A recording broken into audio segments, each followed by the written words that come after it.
앞에 말씀드린 대로 서울대 수의인문학교실 소속의 최태규 곰 보금자리 프로젝트 대표를 모셨습니다. 수의사이기도 하시죠. 어서 오십시오. 네, 반갑습니다.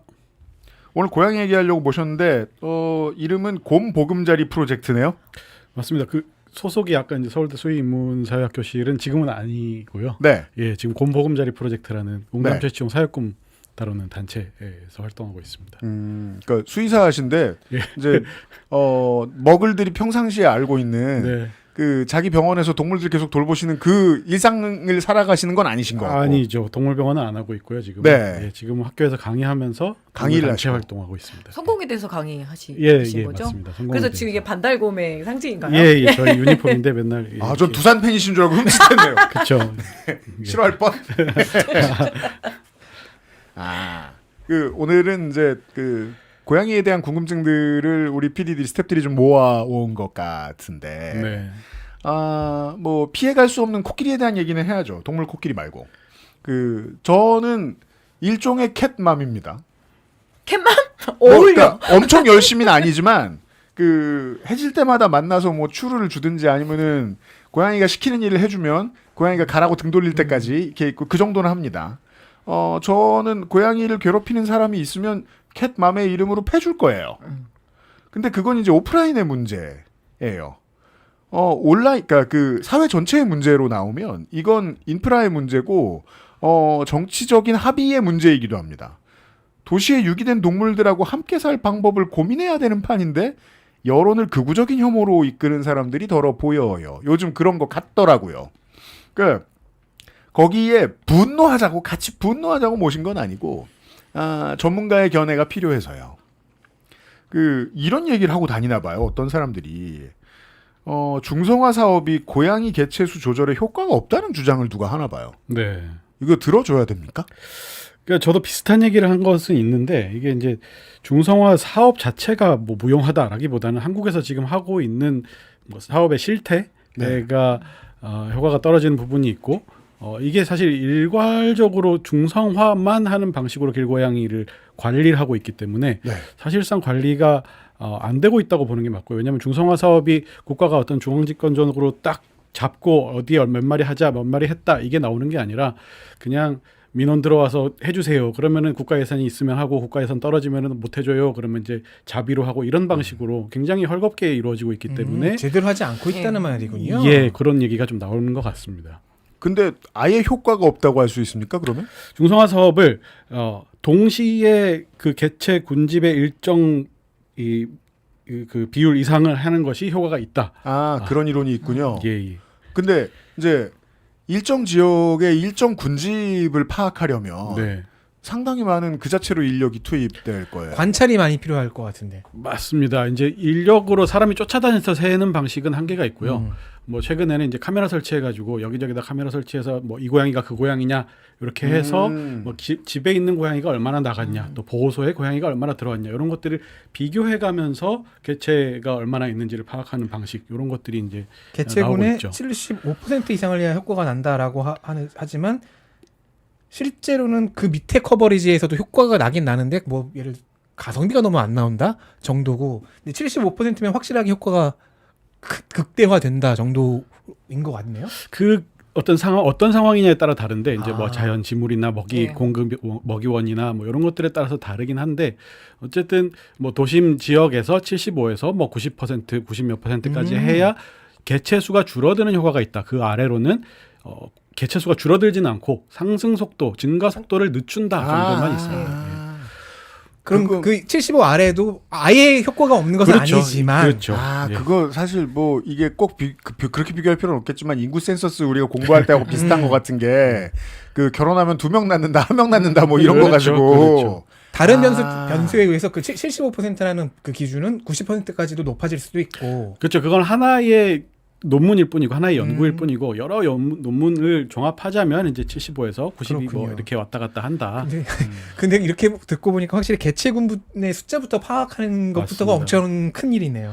근데 선생님이 쓰신 책에서 보면은 서울시가 그 당시에 뭐 이 기준과 2013년 뭐 그러니까 20% 정도밖에 TNR을 못했다라고 하더라고요. 그러니까 이게 생각보다 쉬운 작업은 아닌가 봐요. 저는 그 통계가 뭐 신뢰가 네. 높다고 보지는 않고요. 어쨌든 DNR의 효과로 엄청나게 줄었다고 얘기를 네. 하고 있는데 그것은 줄지 않았을 가능성 하나와 줄었더라도 TNR의 효과 외에 다른 영향을 받았을 가능성을 보고 있습니다. 둘 중 어느 것인지를 아는 것도 중요하겠네요. 맞습니다. 그러니까 이게 정책이라는 게 정치가 행정이 무언가를 만들어 놓고 나면 좀 얼기설기해서 사람들이 불평불만을 가지고 있는 때가 또 한동안 이어지는 경우가 대부분이에요.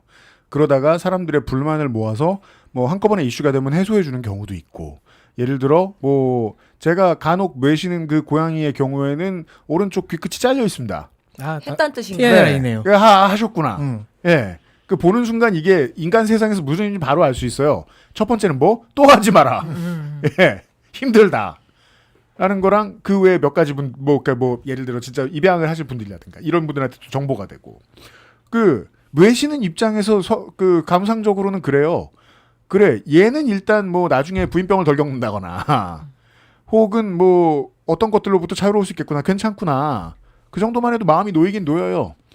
이런 것들을 반복하다가 어느 순간 여론이 크게 불이 붙어서 이거 제대로 해보자라고 얘기하는 날이 올 수도 있겠죠. 그러면 그때까지 계속해서 할 수 있는 만큼은 행정이 유지를 해주면 되는 거라고 저는 생각을 하거든요. 근데 영 반대의 말씀을 하시잖아요. 어떤 분들이. 효과가 없다라고 주장을 하는 얘기는 지금 하고 있는 이 얼기설기한 것마저도 치워버리자는 의견으로 말하는 사람들이 있는 거죠. 네. 왜 그러는 거예요, 그분들은? 그건 뭐 과학적 판단이라기보다는 일부의 과학적 판단을 이제 선택적으로 가지고 인용을 하면서 이제 고양이를 아끼는 마음에 대한 혐오가 분명히 있는 것 같습니다. 그 전문가가 보통 이제 그렇게는 쉽게 말씀 안 하시는데 이렇게 말씀하시는 거 보면 많이 겪으시나 봐요.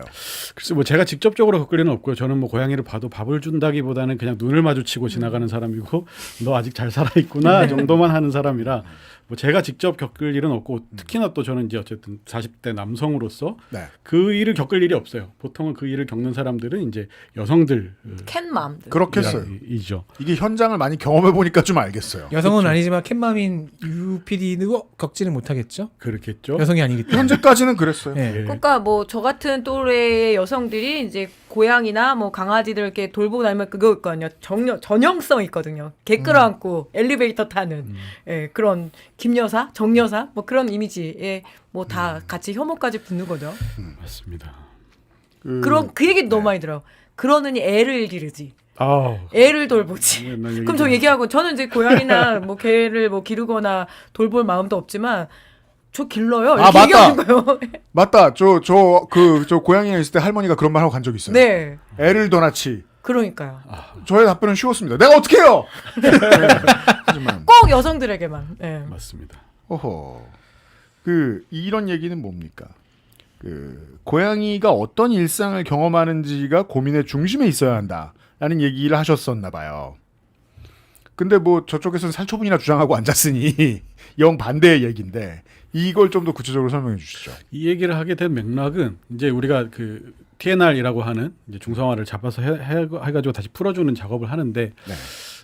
사실은 그 경험도 고양이에게는 죽음과 같을 수도 있어요. 우리가 그냥 편하자고 위험하기도 하고. 예쁜 이름 중성화라는 걸 붙이지 어쨌든 강제 불임 수술을 하고 신체 일부를 떼어내는 작업이기 때문에 그 암코양이 훨씬 더 위험하다면서요? 그렇죠. 개복 혹은 네. 뭐 복강경을 쓰는 경우도 뭐 없진 않겠지만 그것 하나와 이제 우리가 길에서 고양이를 살게 하는 것이 괜찮은가 를 생각을 해봤을 때 우리가 고양이한테 밥을 주고 눈을 맞추고 어떤 그 교감을 나누는 그 시간 외의 시간들은 고양이는 어떤 시간을 보낼 것인가 계속 궁금해지게 돼요. 네.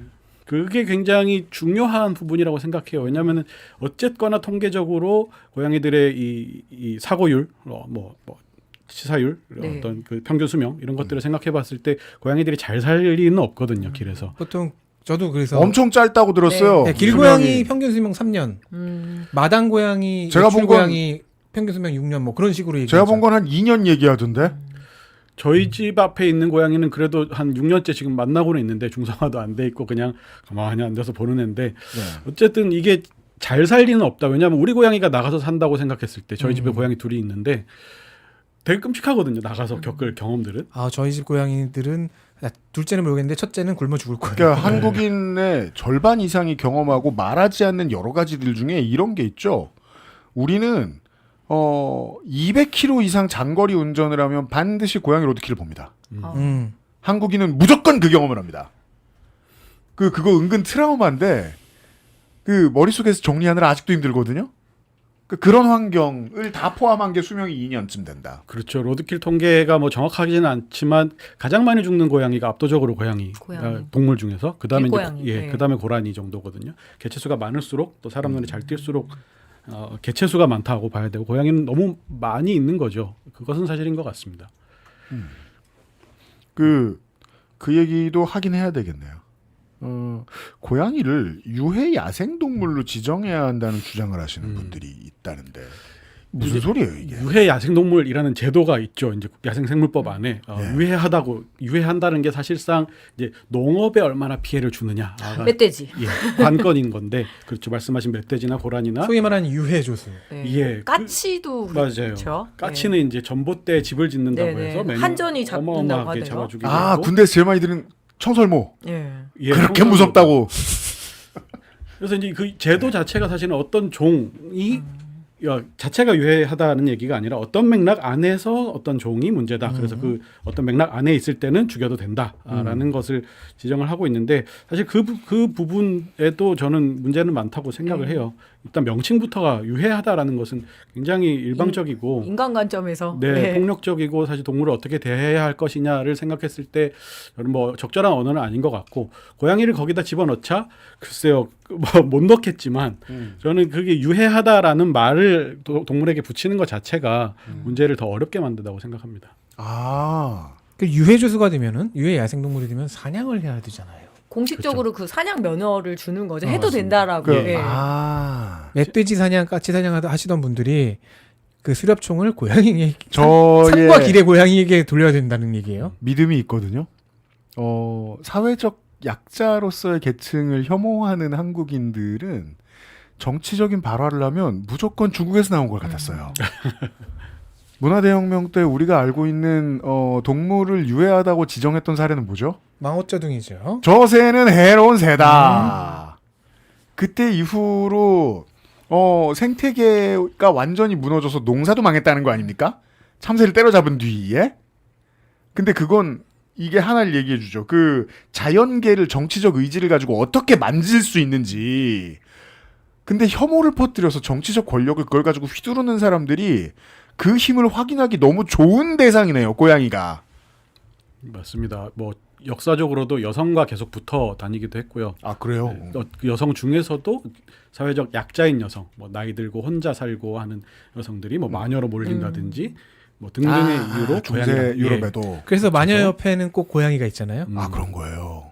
그러니까 사회적으로 구성되는 거잖아요. 그러니까 고라니 같은 경우에는 외국에서는 특히 뭐 귀한 거지만 이제 한반도 지형에 워낙 많다 보니까 유해하다라고 하는 거니까 이거야말로 이제 사회적 맥락에서 좀 해석을 할 필요가 있겠네요. 그러나 이제 국가 예산을 들여서 동물을 죽이는 정책이 불가피한 것은 사실인 것 같습니다. 왜냐하면 그렇죠. 농업에서는 특히 더 그렇습니다. 이제 생태계가 완전히 망가져 있는 상태고 네. 뭐 멧돼지나 고라니 같은 경우는 나라에서 지금 뭐 합치면은 10만 마리도 넘게 매년 죽이고 있는데 사냥을 해서 죽이고 있는데 그렇지 않으면은 뭐 농업도 농업이지만 생태계 자체가 붕괴를 합니다. 네. 개체수가 너무 많아져서 뭐 먹이를 경쟁하는 그 고라니와 그렇잖아요. 뭐 멧돼지와 경쟁하는 어떤 종들은 줄어들게 되고 그러니까 사실은 고양이도 어떤 면에서는 이 멧돼지와 고라니처럼 죽이는 정책 이 저는 필요하다고는 생각을 합니다. 다만 이제 어떻게 죽일 것이냐, 누구를 죽일 것이냐 이거를 이제 굉장히 고민해서 그거는 우리가 결정할 수 있죠. 결정해야 되는 거죠. 그 최태규 선생님한테도 그런 극단적인 질문을 하는 사람들이 되게 많을 거 아니에요. 예.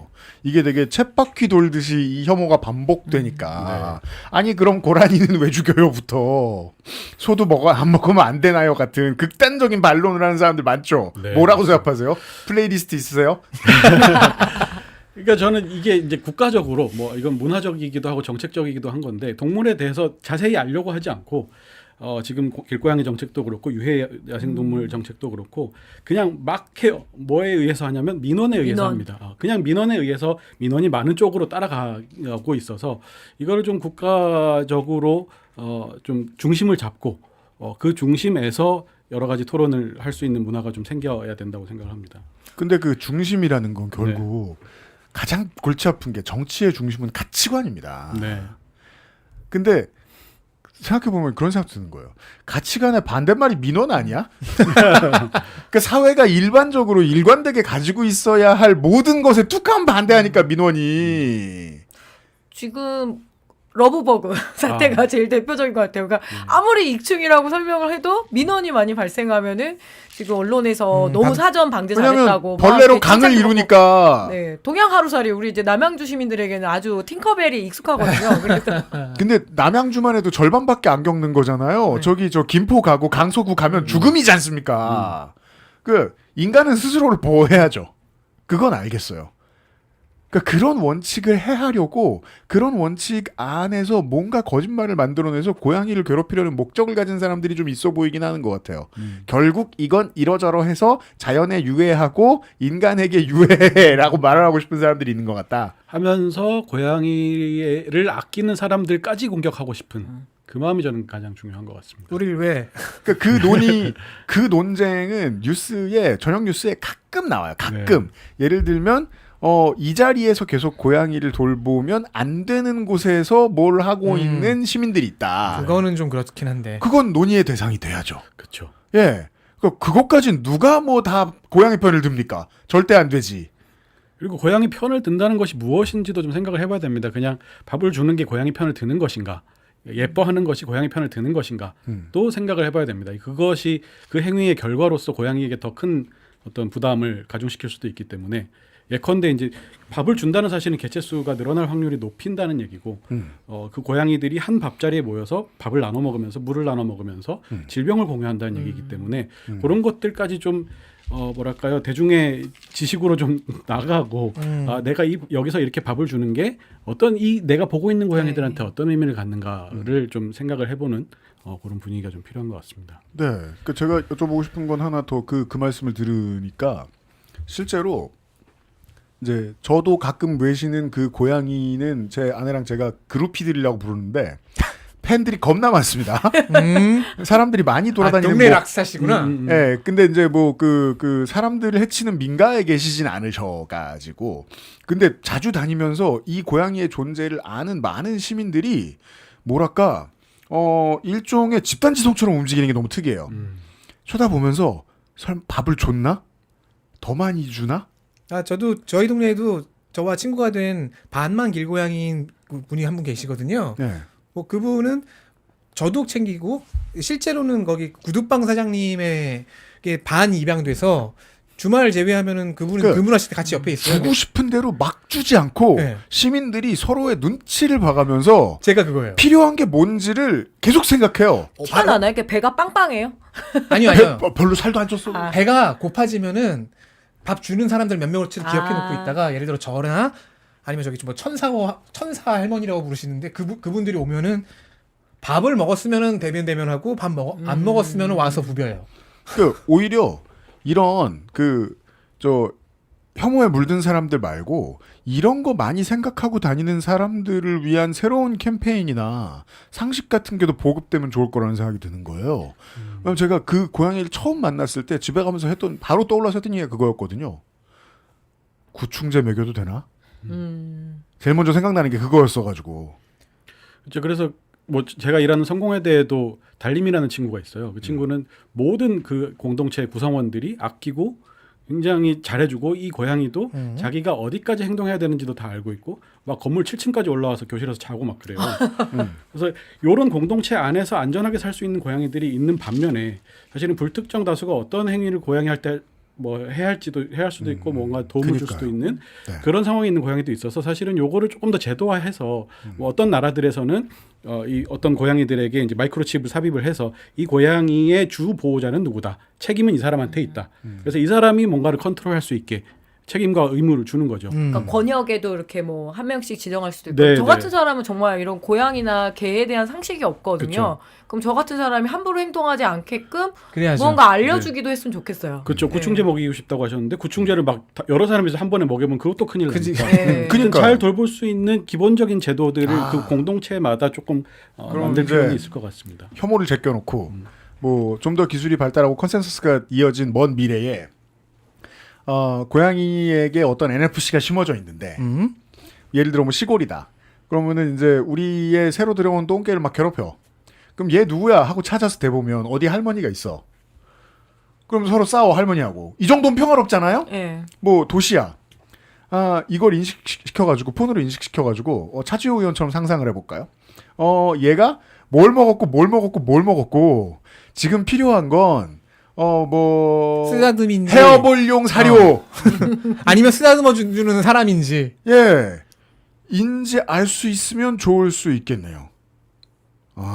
그러면은 개체수가 너무 늘어서 좀 줄여야 될 때 어떻게 죽여야 하는지도 그 방법이 나올 것이고. 그리고 훨씬 관리하기가 쉬워지죠. 저는 이거 네. 그 죽이는 이야기를 할 때마다 좀 불만이었던 게 사람들이 살처분이라는 말을 너무 쉽게 써요. 근데 살처분과 안락사는 다르잖아요. 그렇죠.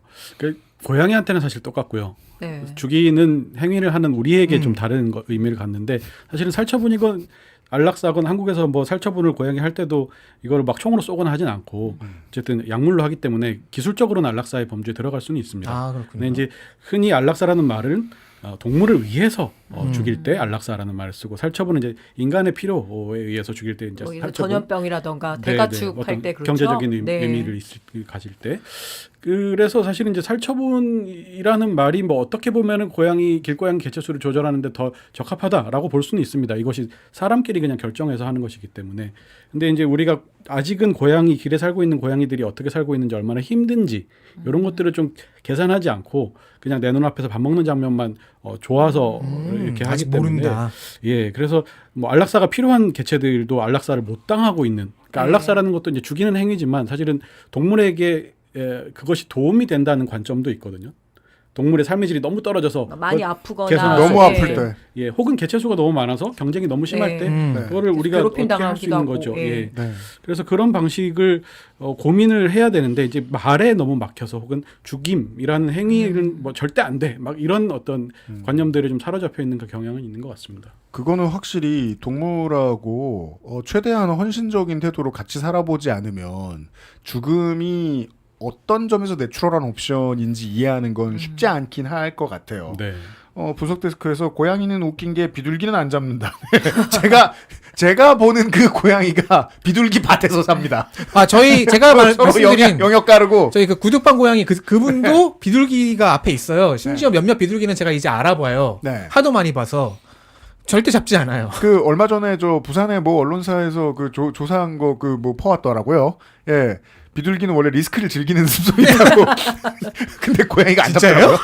안 잡을 리는 없고요. 이제 비둘기는 어쨌든 좀 크니까 고양이가 덜 네. 잡을 수는 있죠. 고양이도 어쨌든 그 자기가 에너지 쓴 대비 소득이 좋아야 잡는 그렇죠. 거고 네. 작은 새 혹은 작은 새의 새끼들 둥지를 턴다든지 뭐 이런 것들은 사실은 많이 합니다. 고양이 그게 이제 본능이고 네.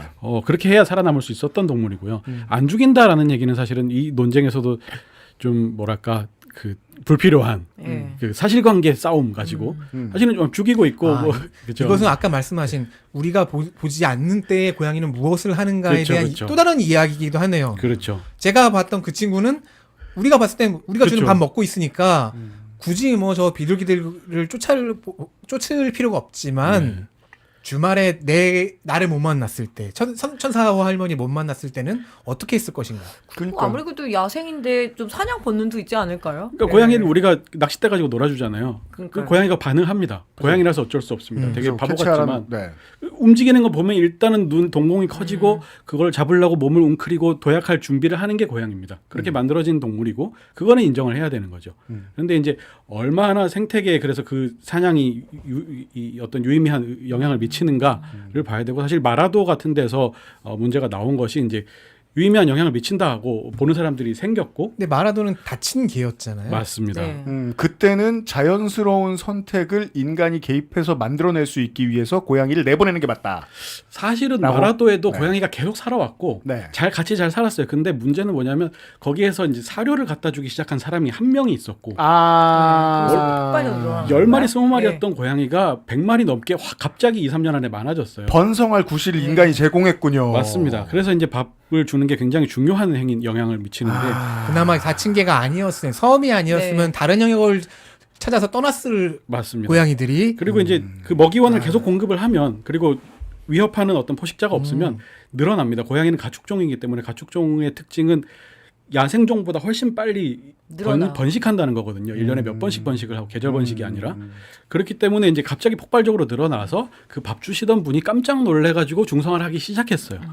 거의 중성화를 끝낼 때쯤에 고양이를 잡아내야 된다는 얘기가 나온 겁니다. 그러면 새를 그러니까- 보호하기 위해서요. 그렇죠, 네. 그렇죠.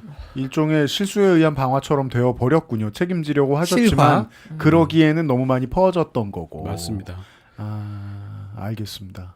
그 간혹 가다가 이런 궁금증을 저희 방송에 모셔서 좀 여쭤보고 싶습니다. 왜냐하면 결국 인간은 그 할 수 있을 만큼 하고 먹고 살 수 있을 만큼 먹고 살 수 있으면 자연의 방해가 안 되는 정도의 밸런스가 어디인지 합의를 봐서 거기 도움을 주는 정도의 역할을 해야 되는데, 네, 우리가 뭐 이제 굶어 죽게 생긴 거지들도 아니고 그러자면 어떻게 해야 되는가에 대한 조언을 잘해 주실 수 있을 것으로 보이기 때문에 시간을 내주실 수 있다면 그러면 가끔 뵙도록 하겠습니다. 오늘 나온 이야기의 결론은 우리는 아직 모른다. 그리고 제대로 하고 있지 않다군요. 그니까 말이에요. 좀 중앙집권적인 게 뭐 이게 뭐 다 통제하자는 것은 아니지만 마스터 플랜이 필요하다. 최소한의 통제는 국가에서 좀 음. 중심을 잡고 뭔가 하자고 해야지 계속 민원에 따라서만 일로 갔다 절로 갔다 하면 사실은 고통받는 건 동물들이고 우리 사회는 계속 혐오만 그러니까 막 난무하게 쏠림 있는 거 되는 것 TNR 할 때 TNR만 가자 그러고 입양하자 그럴 때 입양하자 그러고 네. 그래서 뭐